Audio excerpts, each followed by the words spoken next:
Quand on lui a parlé de One, de cette idée de reprendre la jeunesse, eh ben, c'était genre, OK. C'est un challenge et c'est un joli pas de foi qui est devant lui. Mais il a pris quelque temps à part pour prier, pour écouter Dieu, pour en parler aussi avec ses proches. Et aujourd'hui, il vient. Vous avez déjà eu, je sais, l'occasion avec One de pouvoir fêter cette nouvelle étape. Il vient avec un cœur qui est rempli pour la jeunesse. Je sais que tu vas beaucoup parler après, mais est-ce que tu veux dire quelques mots par rapport à ce nouveau pas aussi devant l'Église? Ouais, trop, ouais. Bah, c'est vrai que sur le moment, j'étais un peu, quand ils m'ont demandé, c'est ça le visage un peu, mais c'était plus le départ de Simon Monica qui était dur pour moi d'imaginer. Mais c'est vrai que j'étais là, mais j'aime tellement One, ça fait trop sens. Et je vous expliquerai un petit peu après, mais ça a fait vraiment sens ce que Dieu a fait durant l'été, où il m'a un peu déroulé son plan devant mes yeux. Et j'entendais pas forcément ce qu'il me disait, mais je le voyais, ce qu'il était en train de faire. Et j'étais là, ok Dieu, ça fait sens, je suis prêt à te suivre. Allons-y quoi, du coup. Je suis trop chaud quoi. Ça va être trop Merci pour ce pas courageux. C'est tellement exemplaire. Et c'est vrai qu'à l'Église, on aime les transitions. Je crois que chaque transition, c'est une occasion de pouvoir continuer à suivre l'appel de Dieu, les directions qu'il donne. Donc, c'est des choses qu'on prend très au sérieux et c'est des occasions aussi de grandir.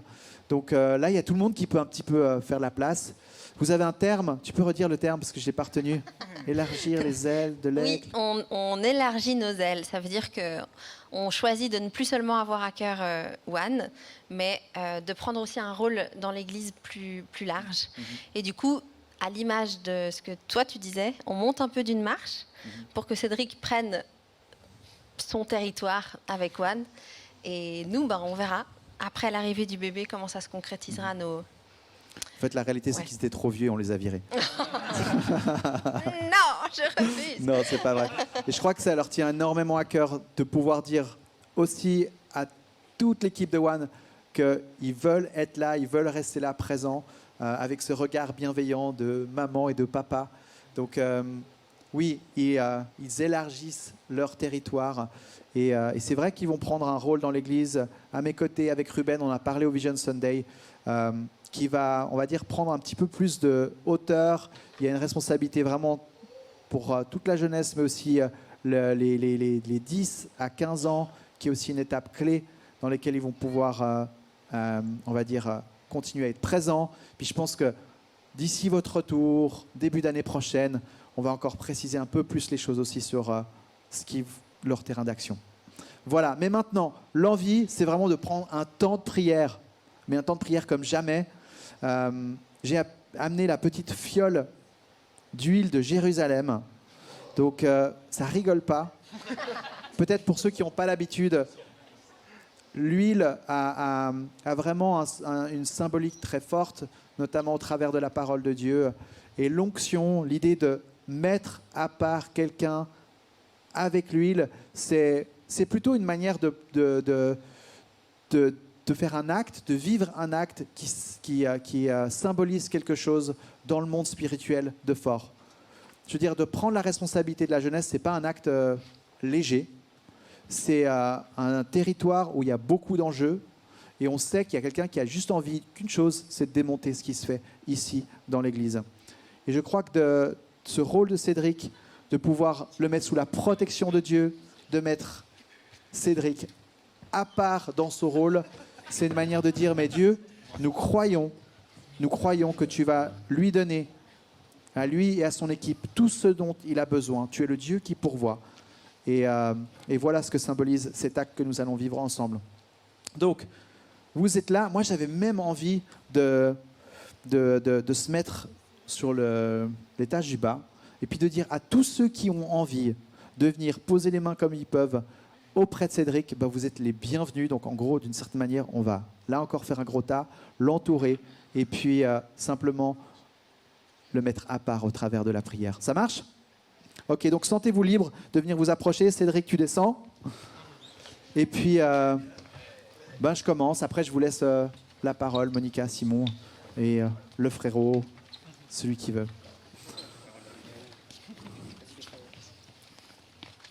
Jésus, tu es bon.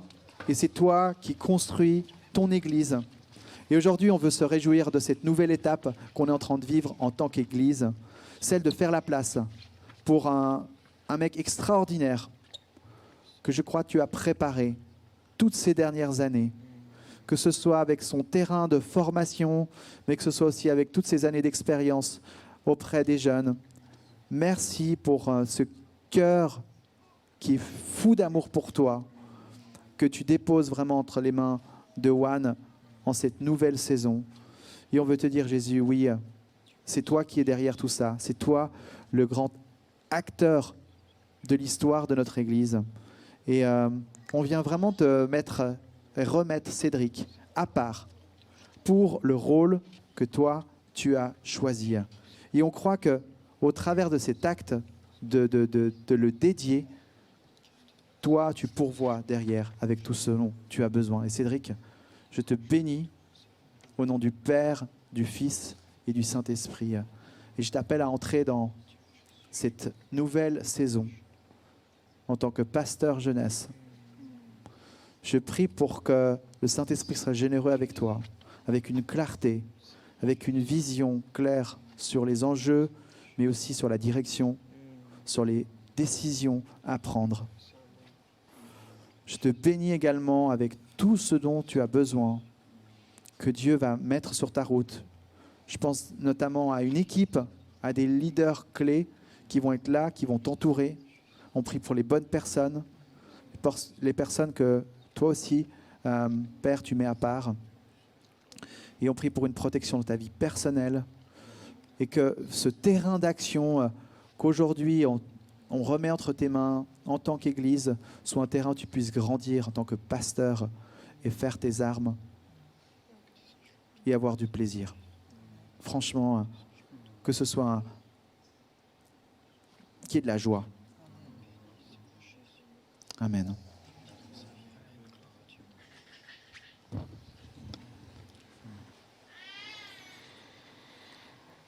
Jésus, merci. Merci parce que tu aimes tellement ton Église, parce que tu nous l'as montré par ta fidélité, à quel point tu as porté notre groupe de jeunes jusqu'à aujourd'hui. Et merci parce que dans ta fidélité, tu as aussi formé Cédric. Et tu lui as donné un chemin de foi qui a pu le forger pour être qui il est aujourd'hui. Merci parce que c'est aussi un homme qui a choisi de se dédier à toi. C'est un homme qui a choisi de se consacrer et de te choisir, mais à 100, à 150%. Merci parce que Cédric, il a dans son ADN une radicalité pour toi. Merci parce que il est un exemple, mais aussi il est un exemple à travers ses erreurs, à travers ce qu'il a pu trouver comme barrière dans sa vie. Et c'est un homme aujourd'hui qui est transparent, qui non seulement a de l'expérience avec toi, mais qui a aussi tellement un cœur pour les jeunes d'aujourd'hui. Il a envie de les élever, de pouvoir aussi leur enseigner qu'est-ce qu'il a compris sur toi, sur ta parole, et de pouvoir les élever. Merci, parce que Cédric, c'est un visionnaire. C'est quelqu'un qui voit dans le cœur de ces jeunes, qui voit quel potentiel ils ont, qu'est-ce qu'ils peuvent devenir. Et tu nous as donné un pilier pour notre groupe de jeunes, pour continuer à porter cette flamme, Seigneur. Et on te remercie parce que pour lui, ICF One, c'est pas juste un club, c'est pas juste quelque chose de secondaire, mais il le voit comme quelque chose de saint, comme ton corps, Jésus. Et on te prie de pouvoir lui révéler, comme disait Adri, Amen, donne-lui la sagesse, donne-lui la révélation de comment t'honorer avec ICF One. Amen. Et Cédric, je te voyais comme un sauveteur en temps de guerre. Et il y a quelque chose en toi qui ne peut pas s'arrêter de chercher les âmes, de chercher les cœurs. Et tu as en toi vraiment ce cœur d'évangéliste. L'évangile, il n'est pas fait pour rester dans cette salle, mais pour se répandre dans Genève. Et je crois qu'il y a derrière toi une belle ribambelle de jeunes qui vont être ton armée, parce que One se vivra peut-être plus dehors que ici, à trouver des cœurs, à trouver des âmes, à restaurer des âmes, à permettre à des amis, à des familles, à des jeunes dans la rue de te rencontrer et d'être transformés par l'amour de Dieu à travers toi et les jeunes.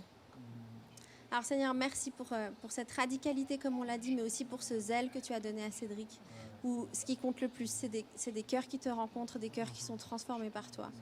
Et je prie pour que cette mission, tu la déposes non seulement dans le cœur de Cédric, mais dans le cœur de tous ceux qui sont à One en ce moment, Seigneur. Une ferveur de se dire que ce que toi tu donnes, Seigneur, c'est pas juste pour nous, pour qu'on en profite, mais c'est pour donner plus loin.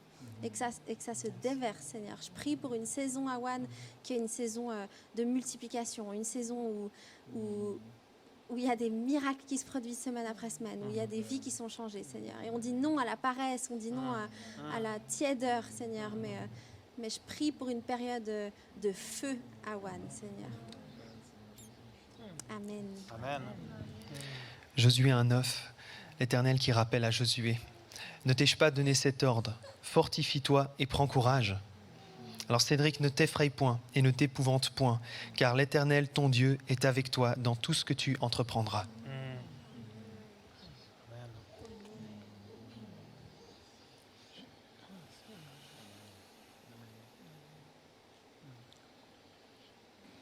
Reçois, mon ami. Amen. Merci pour vos prières.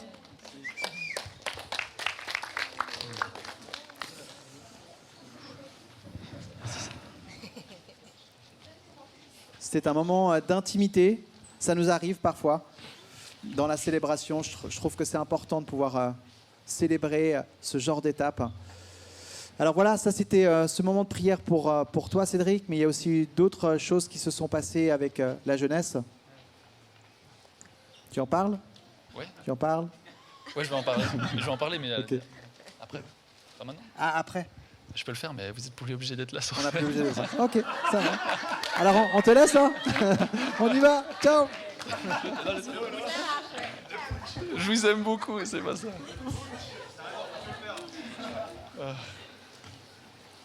Non, merci beaucoup. Ça me touche beaucoup ce temps et merci pour vos prières. Je vais en avoir beaucoup besoin. Je sais que la tâche est grande, mais en même temps, l'envie est là vraiment de faire ce que Dieu veut. Du coup, merci pour votre soutien, c'est trop une bénédiction. Maintenant que je reprends officiellement One, j'avais envie de pouvoir un peu partager aussi à toute l'Église ce qui se passe un petit peu à One, qu'on puisse tous être à jour sur ce que Dieu est en train de faire, parce que Dieu est en train de faire des grandes choses dans notre groupe de jeunes. Il est en train de changer des vies. Et juste vous expliquer quelques petites transitions. Pour moi, une des raisons, Adrien l'a dit aussi, où j'étais un peu réticent, c'est qu'au début, j'étais là, ah purée, il y a toute ma vie qui change un peu. One, ça fait 9 ans que j'y suis. Simon et Monica ont toujours été là pour moi. Et du coup, c'est moi qui suis là un peu à prendre soin des autres. Et c'était un peu challengeant. Et je suis quelqu'un de très extraverti. Et genre, très extraverti. Et genre, s'il n'y a pas des gens avec moi, les choses font vite moins de sens. Et du coup, je disais, Dieu, je veux bien le faire, mais je veux pas le faire seul.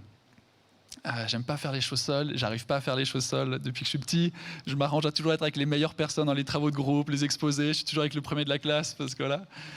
Et j'ai besoin en fait de ça, et ça me stimule, et en même temps, j'aime pas faire les choses seul. Voilà. Et c'était trop beau justement de voir du coup cet été toute une nouvelle génération en fait de responsables qui se sont levés, des jeunes que j'ai vus grandir à One, qui cette année se sont dit j'ai envie de m'investir, j'ai envie de servir, j'ai envie de bénir cette génération qui vient après. Et du coup il y a des Aloé, Alina, Jacob, Mélina, Camille, Mickey qui sont levés, peut-être encore d'autres, j'ai pas envie de tous vous oublier, mais qui sont relevés et se disent mais en fait j'ai trop envie de servir l'Église. Et du coup j'étais là, ok Dieu, avec une équipe comme ça, je veux bien le faire. Si je suis avec eux, là, ça me donne envie. Et ça m'a vraiment stimulé. Et j'étais là, ok, purée, Dieu, c'est incroyable. Et au final, j'étais loin, 3 semaines au Costa Rica, après le camp. Et ça a un peu, du coup, fait un bouchon dans tout le programme de One. Et j'avais reçu plein de messages, genre, c'est quand tu rentres et tout, un peu. Puis en fait, ils sont trop motivés. Et du coup, je dois un peu les contenir un peu. Je sais pas quoi faire, j'ai pas le temps. Mais du coup, c'est un bon problème à avoir, d'avoir des gens qui sont trop motivés. Et du coup, ça, c'est incroyable. Une autre un peu de transition qui est cool pour je trouve en tant qu'église de savoir, c'est que peut-être vous le savez, mais il y a différents groupes un peu. Il y a les enfants, il y a les kids, Énergie, One, et après du coup les plus de 20 et les adultes, vous du coup un peu les cultes. Et là il y a une photo où on voit les 4 jeunes qui ont fait un peu tout le parcours à ICF. Du coup il y a Maya, Jason, Maki et Yann qui sont. Ouais, on peut les applaudir.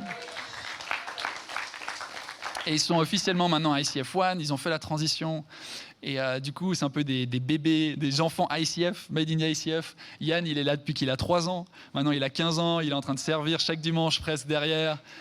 C'est juste incroyable de voir que, purée, ok, on a levé un peu une nouvelle génération qui aime le Seigneur, qui est là et qui est motivée.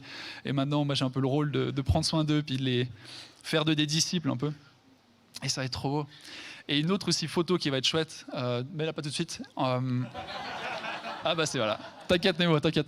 On avait posé la question la semaine passée, on avait un événement où on a un peu partagé toutes les infos du coup au groupe de jeunes. Et Monica a demandé qui est venu, qui est arrivé à One entre l'année passée et cette année. Donc depuis 1 an en fait. Et il y a la moitié de la salle qui s'est levée et il y a genre une vingtaine de jeunes, quinzaine de jeunes. Et c'est juste trop beau de voir, purée, dans une année aussi difficile que ça, le groupe de jeunes, il a genre doublé entre guillemets, enfin dans le sens il y a une quinzaine, vingtaine de jeunes qui sont arrivés, qui n'étaient pas là, et ils considèrent maintenant One comme leur groupe de jeunes. Et c'est trop beau parce que on avait prié pendant un moment avec les responsables de rajeunir le groupe parce qu'il y avait une génération qui commençait à vieillir un peu, il y avait 17, 18, 19 ans, et on voulait aussi toujours être de 14 à 20 ans, de 15 à 20 ans. Et du coup, il y a toute cette nouvelle vague qui débarque, qui aiment le Seigneur, qui sont transformés par le Seigneur, qui ont envie de plus. Et c'est trop beau, quoi. Du coup, c'est un plaisir pour moi de reprendre ce groupe avec tous ces jeunes qui sont magnifiques. Au cas où, Nemo, c'est lui qui est à la technique. Il fait un job de taré. Il y a 1 mois, il l'a fait pour la première fois avec quelqu'un. Et cette fois-ci, on n'avait personne d'autre que lui. Du coup, on l'a demandé. Il fait « Ah ouais, je peux. » Mais il y avait 2 célébrations différentes. Ce matin, c'était une autre célébration avec les enfants. Du coup, il a dû un peu tout faire. Et juste, il gère vraiment trop. Il est trop motivé. Du coup, bravo Nemo. T'es incroyable.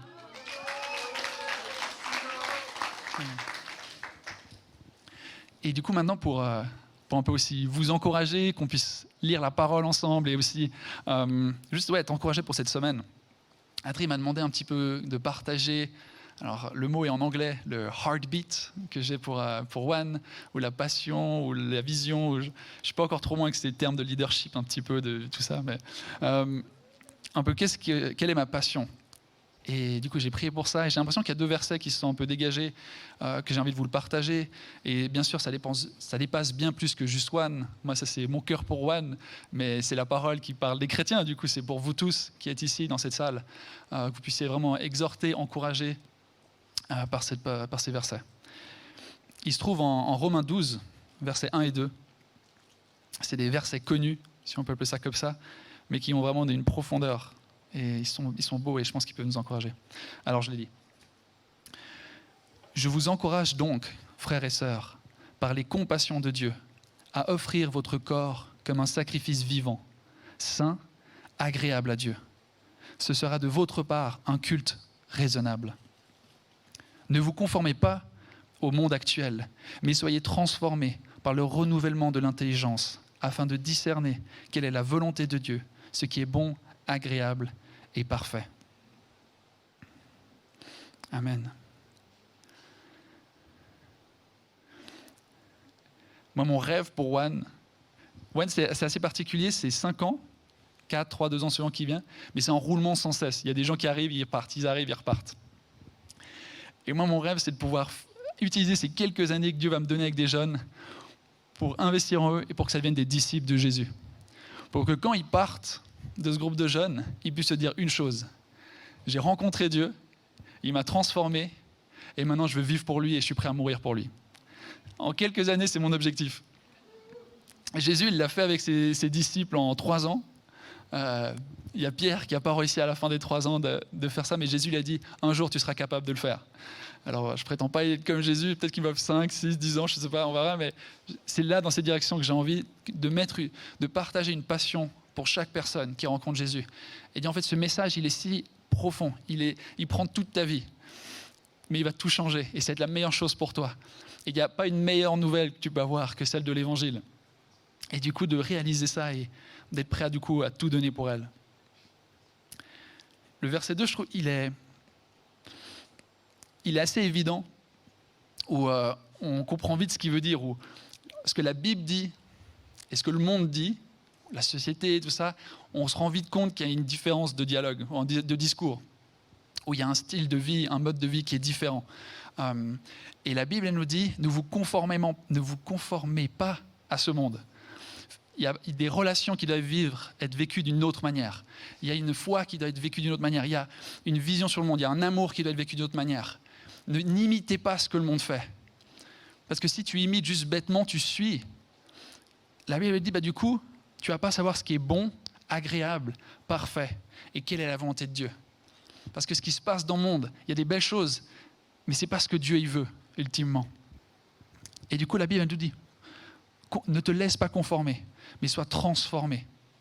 Ce mot transformé, il me parle tellement, complètement changé par la parole. Et en faisant ça, tu vas pouvoir voir ce qui est bon, agréable et parfait. Et ça, je pense, en tant que chrétien, je crois qu'on aspire tous à ça, de « Oh purée, je veux faire la volonté de Dieu, je veux faire ce qui est bon, je veux faire ce qui est agréable et parfait », clairement. Mais le verset avant, il coûte tout d'un coup.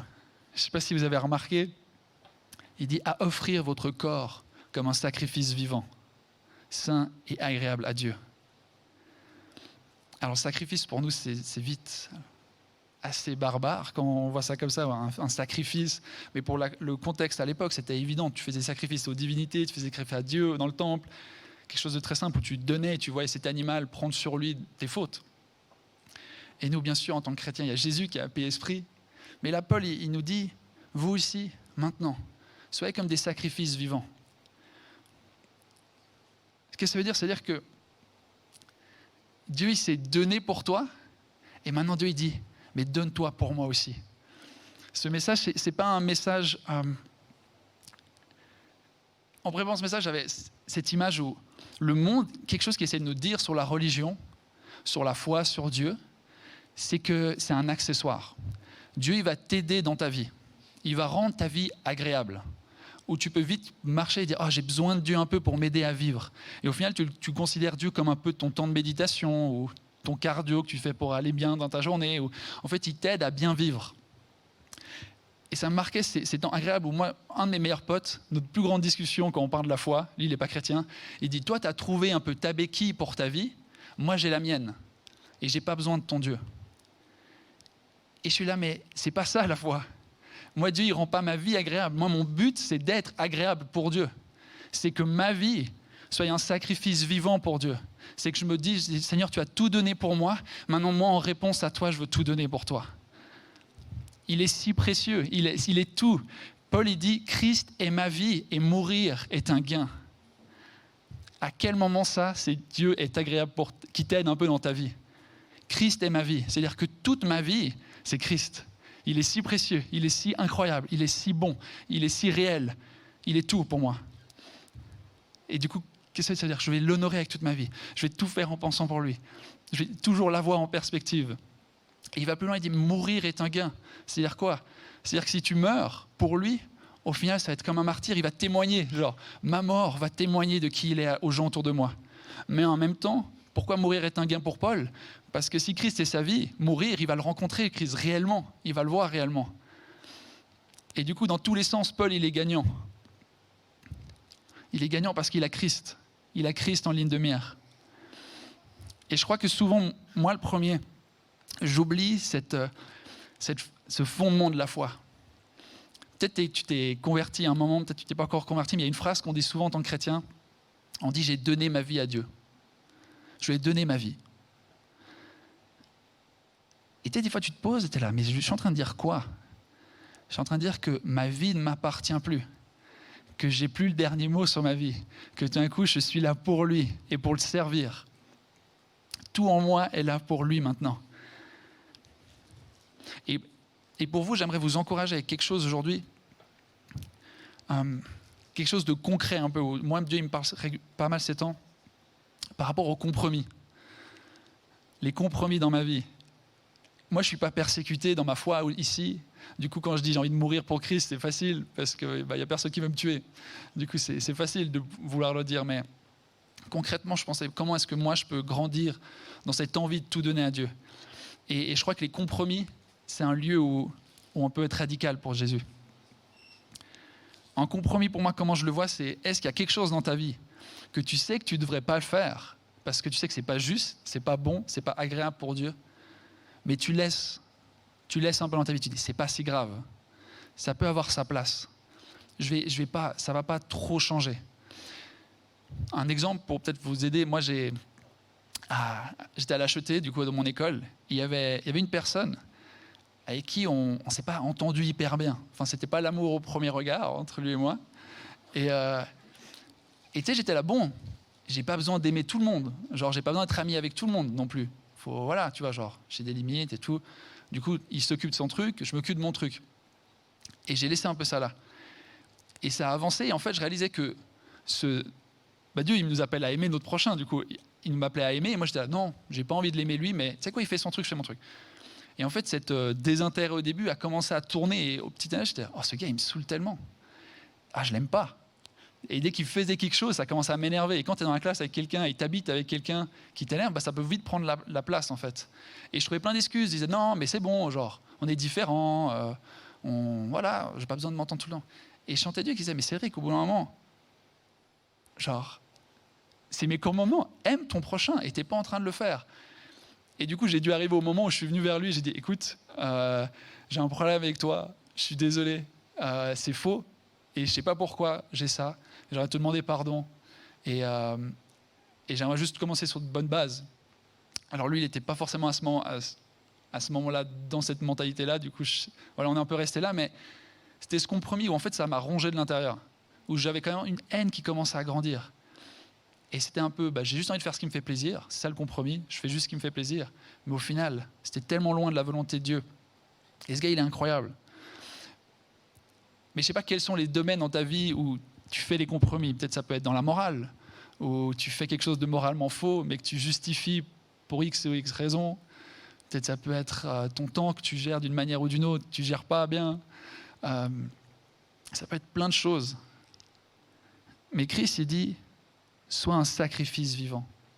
Donne-toi entièrement. Comme Christ s'est donné entièrement pour l'Église, donne-toi entièrement à Dieu. Et moi, le coup de grâce un peu de ce verset, il dit, ce sera pour votre part. Il ne dit pas quelque chose de génial. Ce ne sera pas quelque chose de, on pourra t'applaudir pour ce que tu fais. Il dit juste, ça sera quelque chose de raisonnable. Ça va être raisonnable en fait de mourir pour Christ.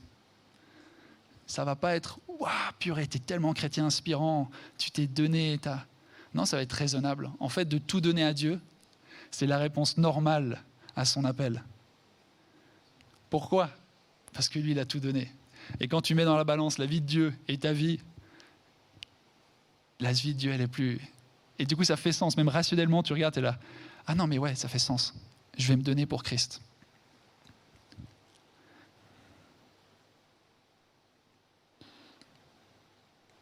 Alors pour toi, peut-être pour cette semaine, avec quoi tu peux repartir ? Moi, j'ai ce rêve-là pour One, de faire d'eux des disciples de Jésus qui sont prêts à mourir pour Christ. Mais pour toi, concrètement, ça ressemble à quoi ? Peut-être c'est aussi ça. Où est-ce que j'en suis dans ma foi ? Est-ce que je considère Dieu comme une béquille ? Est-ce que je le vois comme quelque chose qui m'aide à vivre une vie plus agréable ? Ou en fait, est-ce que tu es prêt ? Est-ce que tu le considères comme Christ est ma vie et mourir est un gain ?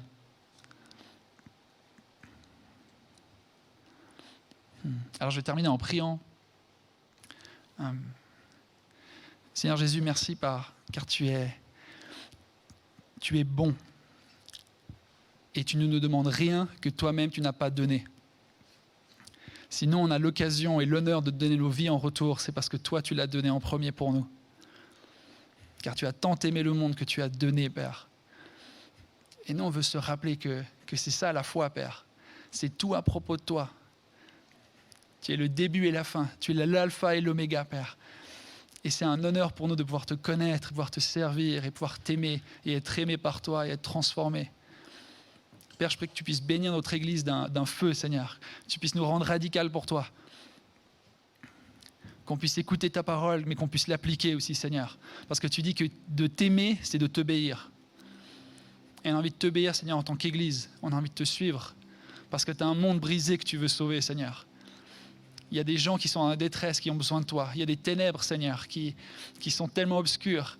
Et tu attends que des gens se lèvent et disent « Ok, je vais être prêt à répandre ce message. Je vais être prêt à amener ma lumière dans l'obscurité. » Seigneur, des gens qui ne te connaissent pas encore Et on ne veut pas être des chrétiens qui sont dans leur confort et on s'aime mutuellement et on se jette des fleurs et on dit « Ah, t'es tellement bien » et au final, on reste entre nous, Père. Il y a une mission qui nous attend, Père. Il y a des gens à aller prendre soin, il y a des gens à aimer en dehors de ces murs qui ne connaissent pas l'amour. Alors donne-nous du courage, donne-nous une passion, garde-nous un focus sur toi, Père, et qu'on puisse vivre une vie sans compromis.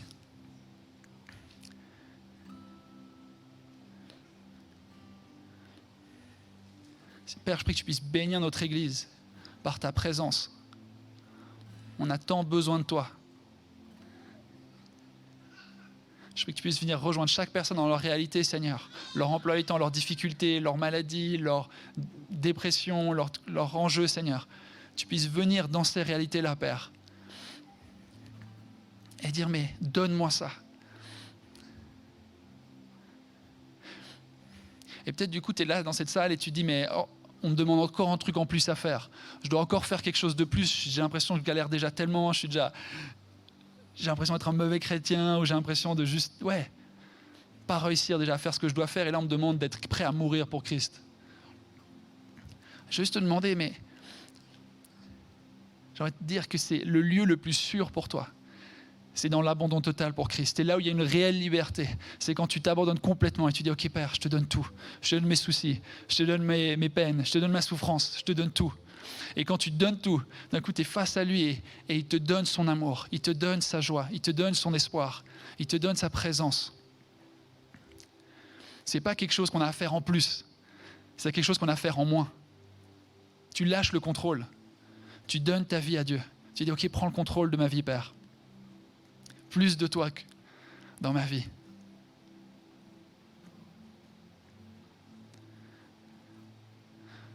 Alors Père, je prie que tu puisses voir des miracles dans notre Église, des gens qui sont transformés complètement, Seigneur. Des gens qui ne te connaissent pas,